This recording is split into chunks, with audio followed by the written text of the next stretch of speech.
আমরা বলেছি একটি অবাধ, নিরপেক্ষ, গ্রহণযোগ্য, অংশগ্রহণমূলক নির্বাচনের মধ্য দিয়ে নির্বাচিত জনপ্রতিনিধির হাতে ক্ষমতা হস্তান্তরের জন্য যতটুকু যৌক্তিক সময় প্রয়োজন হয় এই অন্তর্বর্তীকালীন সরকারের, ততক্ষণ আপনি প্রয়োজনীয় সংস্কার কাজগুলো দ্রুত সম্পন্ন করে জাতির আশা আকাঙ্ক্ষা পূরণের জন্য একটি জাতীয় নির্বাচনের পরিবেশ সৃষ্টি করুন। এবং সেই কাজে জামাত ইসলামী অন্তর্বর্তীকালীন এই সরকারকে সব ধরনের সহযোগিতা দিতে প্রস্তুত আছে। বর্তমান অন্তর্বর্তীকালীন সরকারের প্রধান উপদেষ্টা নোবেল বিজয়ী প্রফেসর ডক্টর মোহাম্মদ ইউনূস সাহেব জামাত ইসলামীকে আমন্ত্রণ জানিয়েছিলেন রাষ্ট্রীয় অতিথি ভবনে। তার এই সরকার পরিচালনায় তিনি আমাদের কাছে সহযোগিতা চেয়েছিলেন। আমাদের সম্মানিত আমিরে জামাত, বাংলাদেশের রাজনৈতিক নেতৃত্বের মধ্যে সবচেয়ে আলোচিত, সবচেয়ে বড়, সবচেয়ে মানবিক নেতা ডক্টর শফিকুর রহমান, তার নেতৃত্বে আমাদের প্রতিনিধি দল প্রফেসর ডক্টর ইউনূসের সামনে আমরা কয়েক দফা নির্ধারিত সুপারিশ পরামর্শ আমরা রেখে এসেছিলাম। তিনি বলেছিলেন আপনারা আমাদেরকে সহযোগিতা করুন। আমরা বলেছি আমরা আপনাদের সহযোগিতা করতে প্রস্তুত আছি। ফলে আমরা আমাদের সেই প্রতিশ্রুতি রক্ষা করে যাচ্ছি। কিন্তু আমরা লক্ষ্য করছি এখনো 2 মাস হয়নি,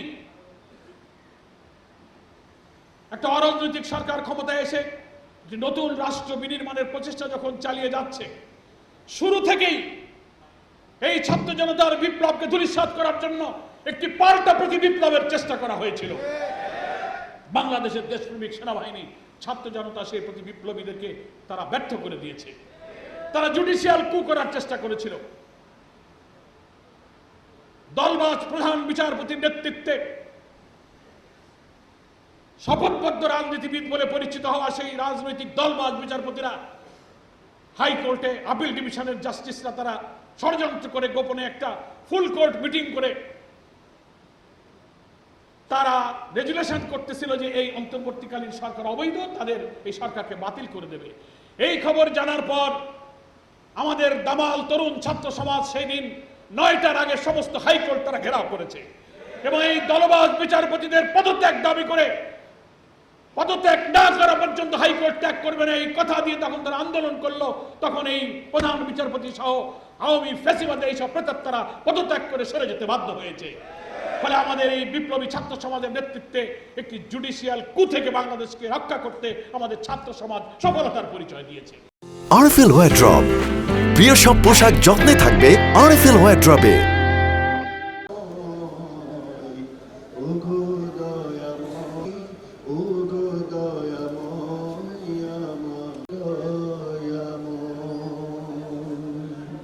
বন্ধুদের অসংখ্য ধন্যবাদ আমাদের আজকের এরকম সম্মেলনে আপনাদের একটু সামনে এ পর্যায়ে আসসালামু আলাইকুম ওয়া রাহমাতুল্লাহ।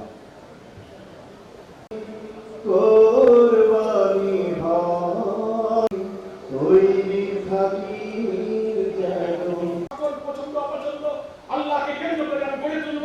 আমাদের নিউক্লিয়াসের মতো হয়ে আমার পরিকল্পিত দায়িত্ব আমার রিপোর্ট করে ডান পাতায় জনগণের দায়িত্ব আমি কর্মপরিষদ, আমি শুরা, আমার ব্যক্তিগত এবং সাংগঠনিক মনে হয় যে আমার এই আমানতের শতভাগ আমানত রক্ষা করতে পারছি। আমরা চাই আল্লাহর কাছে শুকরিয়া আদায় করব। আলহামদুলিল্লাহ। আমরা শহীদের মা বাবারা ঘরে কোনায় বসে শোকের মাতম করে চোখের পানি ফেলেছে। আজকে ওই শহীদ, ওই আহতদের রক্তের ঋণ শোধ করার জন্য জাতির আশা আকাঙ্ক্ষা পূরণের জন্য একটি জাতীয় নির্বাচনের পরিবেশ সৃষ্টি করুন। অন্তর্বর্তীকালীন সরকারের প্রধান উপদেষ্টা নোবেল বিজয়ী তিনি আমাদের কাছে সহযোগিতা চেয়েছিলেন। আমাদের সম্মানিত আমিরে জামাত প্রফেসর ডক্টর ইউনূসের সামনে আমরা কয়েক দফা নির্ধারিত হাইকোর্ট তারা ঘেরাও করেছে এবং এই দলবাজ বিচারপতিদের পদত্যাগ ফ্যাসিবাদের এইসব প্রেতাত্মারা পদত্যাগ করে সরে যেতে বাধ্য হয়েছে। লাঠি হাতে জামাত শিবিরের লোকেরা পাহারা দিয়েছে।